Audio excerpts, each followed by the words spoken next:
Now, let's talk about masks. So you have kindly assessed them, you have brought together your research, and perhaps, Marjorie, we could start with you. What is the overall assessment? Everybody is still being encouraged by all of these authorities to wear face masks. Do you think they work?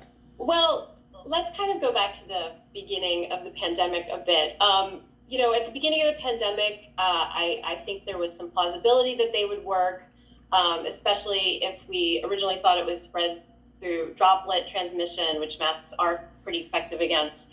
In the beginning of the pandemic, we were also very desperate. We wanted just anything that would possibly work. And it was supposed to be a temporary thing until we learned more or until we had something better like vaccines.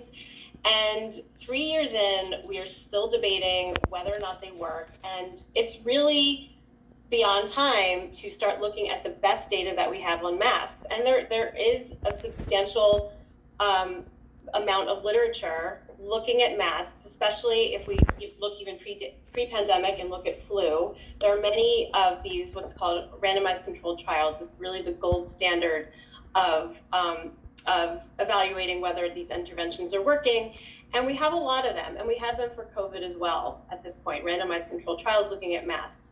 And when you look at this really good high quality data with flu, RSV, and now with SARS-CoV-2, there are simply just no high quality, well-controlled studies showing that masks really have much of an effect in controlling spread. Which you would kind of expect you would need at this point if you're still going to be having mandates in places like public schools and universities. Exactly. We need a much better justification for these mask mandates, and we need to be looking at the randomized controlled trials that we have. And instead, a lot of our public health officials and our media news outlets, they tend to focus on lower quality observational studies to hype these masks. And our higher quality studies just seem to counter that and suggest they are not very effective.